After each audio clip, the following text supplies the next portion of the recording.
살아계신 하나님 아버지께서 오늘도 우리를 이곳에 불러주시고 이끌어 주셔서 하나님께서 이 예배를 받아주심을 감사합니다.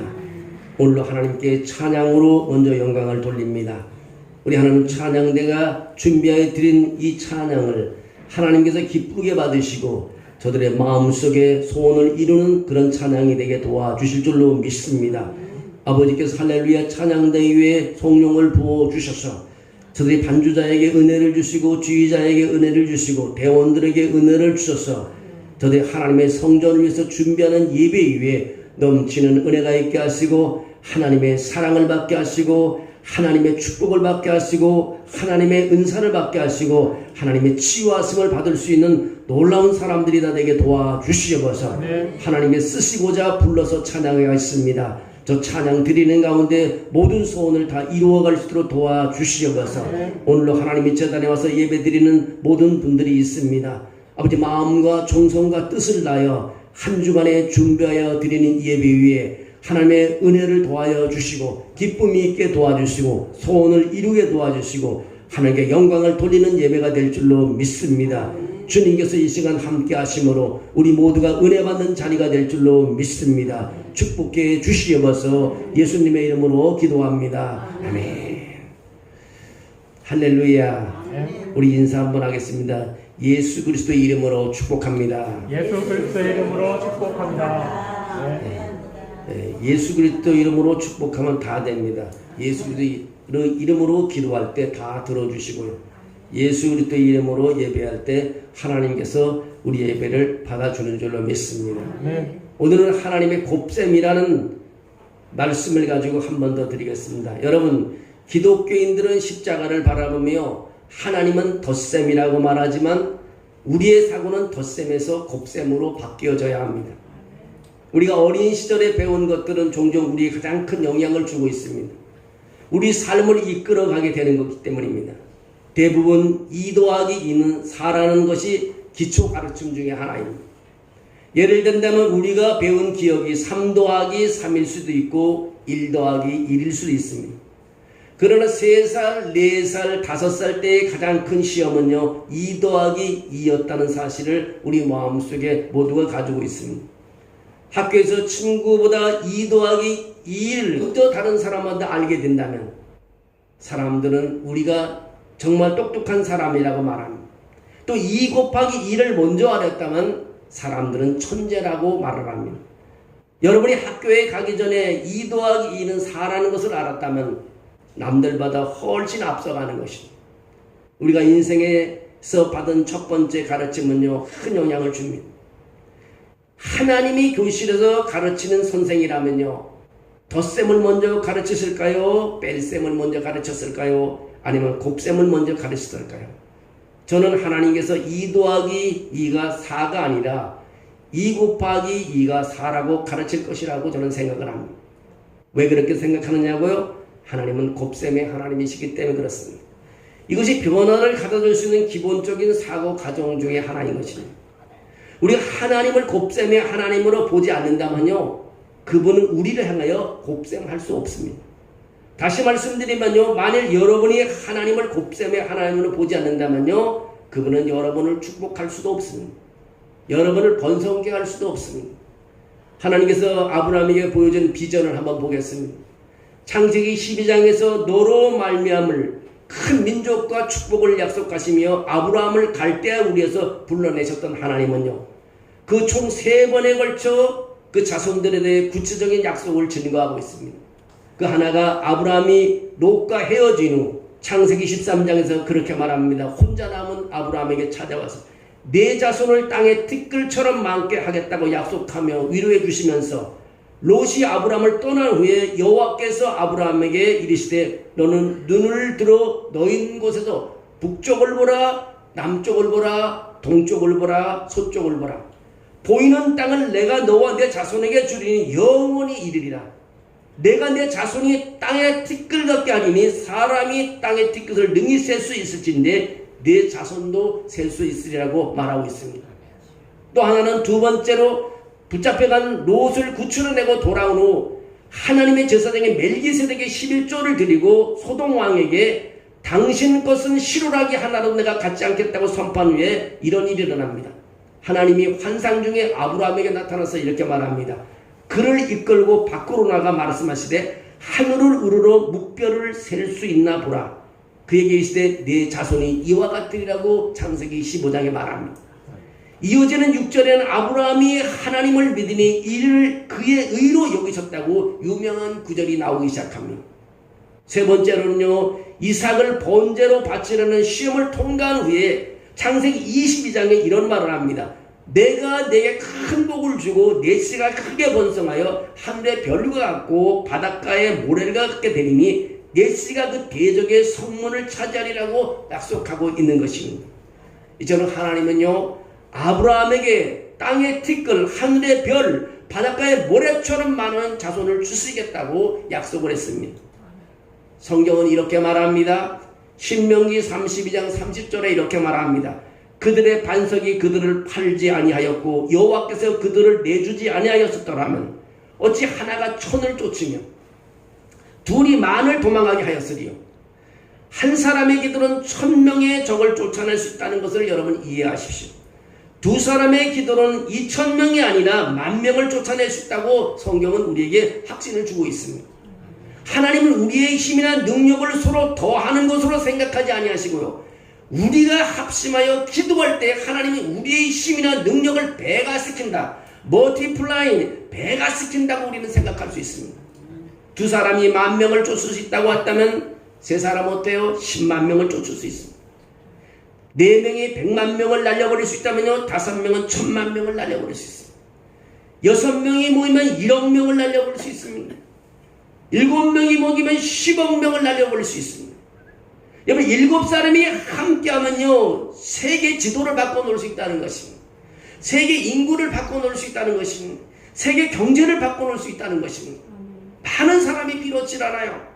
우리 하나님에게는 한 사람, 두 사람, 세 사람, 네 사람, 다섯 사람, 7사람이 있으면 세계 지도를 바꿔놓을 수 있는 능력이 있으신 것입니다. 여러분, 상상할 수 있나요? 예수님께서 무엇을 가르치셨는가요? 요한복음 12장 24절에 그렇게 말합니다. 한 알의 밀이 땅에 떨어져 죽지 아니하면 한 알 그대로 있고 죽으면 많은 열매를 맺는다고 기록하고 있습니다. 제가 늘 자주 말하는 말이지만요, 저는 어릴 때 옥수수, 감자 농사 짓는 곳에서 자랐습니다. 옥수수 한 그루에 옥수수가 한 통에서 4통, 5통까지 열립니다. 한 통의 옥수수 알을 세보면 400개 이상이 열립니다. 이것은 100배의 축복이 아니고 400배의 축복도 아닙니다. 2000배의 축복인 것입니다. 마가복음 4장에서 예수님이 제자들에게 씨 뿌리는 비유를 오늘 말씀하고 있습니다. 이 비유는 많은 가르침을 주고 있는데 이 비유에 4가지 밭이 나옵니다. 길가, 돌짝밭, 가시밭, 좋은 땅이 나옵니다. 오늘 4장 15절에 보면 길가에 떨어진 씨앗은 사탄에게 빼앗긴다고 말하고 있습니다. 아무것도 얻지 못한다고 말하고 있습니다. 돌짝밭은 어떨까요? 돌짝밭에 뿌려진 씨는 즉시 기쁨으로 받아들이지만 그것을 빼앗으려고 환난과 박해가 온다는 것입니다. 역시 결실을 얻지 못한다는 것입니다. 가시밭은 어떨까요? 가시밭에 떨어지는 말씀은 세상의 염려와 기타 욕심과 재리의 유혹으로 말미암아 열매를 먹지 못하게 된다고 말하고 있습니다. 근데 좋은 땅은 어떻게 세요? 좋은 땅에 떨어지면 어떤 것은 30배, 어떤 것은 60배, 어떤 것은 100배 열매를 맺는다고 말하고 있습니다. 요점은요, 다양한 종류의 마음의 토양인 것입니다. 하나님으로부터 다양한 정도의 성장을 어떻게 가져올 수 있는가? 생각의 종류, 마음의 종류에 따라 여러분이 어떤 맛인지를 판단할 수 있습니다. 그리스도의 마음을 품고 하나님의 생각을 품으면 30배, 60배, 100배의 열매를 거둘 수 있다고 말하고 있습니다. 씨 뿌리는 자의 비유에 대한 가르침은요, 예수님께서 설명을 마친 후에도 끝나지 않았습니다. 마가복음 5장 21절에서 43절입니다. 아픈 딸을 두는 야이로의 이야기인 것입니다. 야이로의 딸을 곤치러 가는데 12해를 혈루증을 하는 여인이 예수님 앞을 가로막는 것입니다. 그녀에게는 오랜 세월 동안 육신의 고통이 있었습니다. 12년 동안 혈루증으로 고통한 그녀의 마음을 찢어 놓았습니다. 가까운 친구를 잃고 가진 재산을 다 잃고 사회로부터 버림받은 여인입니다. 그녀는 예수님의 옷자락에 손을 대기만 하면 나을 것이라고 믿었습니다. 그는 예수님의 말씀을 믿었고 예수님을 만짐으로 곤침을 받았습니다. 여러분, 말씀은 고통 이후에 있는 것입니다. 그래서 고통이 말씀을 빼앗아갈 수 없습니다. 또 다른 쪽을 보면 예수님을 붙잡은 이 여인 때문에 야이로의 마음이 얼마나 아팠겠어요. 예수님이 12년 동안 혈루증을 앓고 있는 여인 때문에 야이로의 딸에게 갈 시간이 지체되므로 어떤 결과가 일어났습니까? 전체 내용을 보면 그들은 야이로 집에 도착했더니 지체되는 동안에 야이로의 딸이 죽었습니다. 야이로의 가족들과 집주변 사람들이 너무 슬퍼하며 심히 통곡을 하는 모습을 보게 됩니다.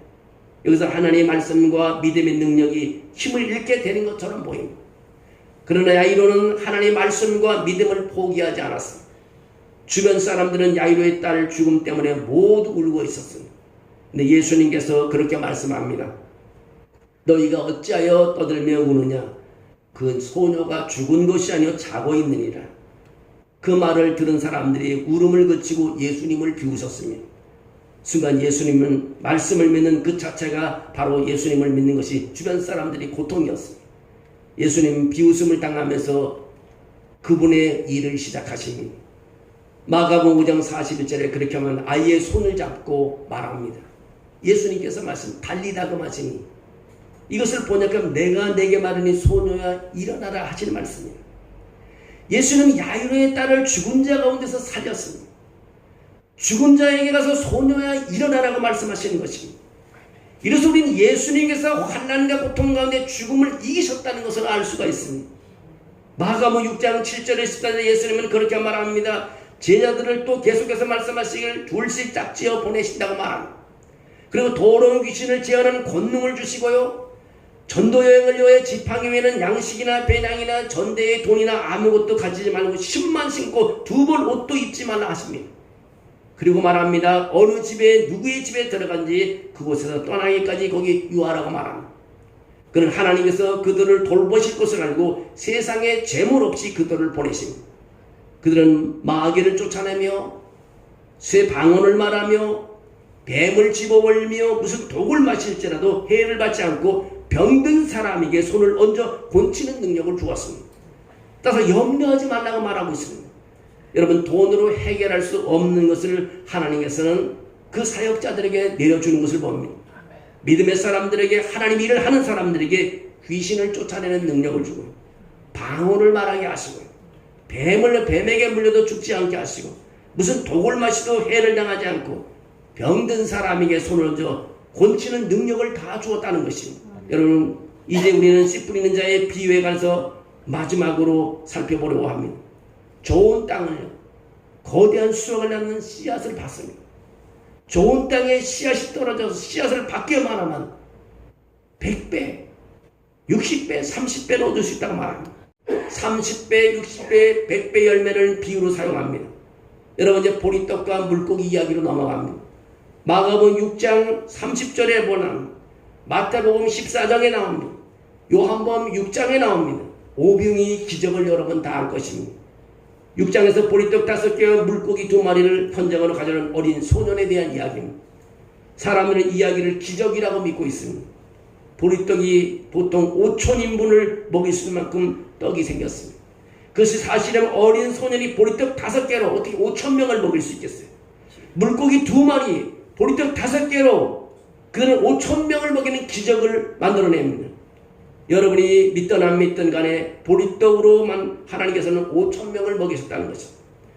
보리떡 5개로 5,000명을 먹이셨다는 거예요. 남자만 5,000명, 여자와 아이를 포함한 더 많은 숫자가 거기 있었다는 것입니다. 그들은 보리떡 5개와 물고기 2마리로 배불리 먹고요. 12바구니가 남았다고 했습니다. 우리는 보리떡과 물고기의 곱셈에 관한 두 번째 이야기를 한번 봅니다.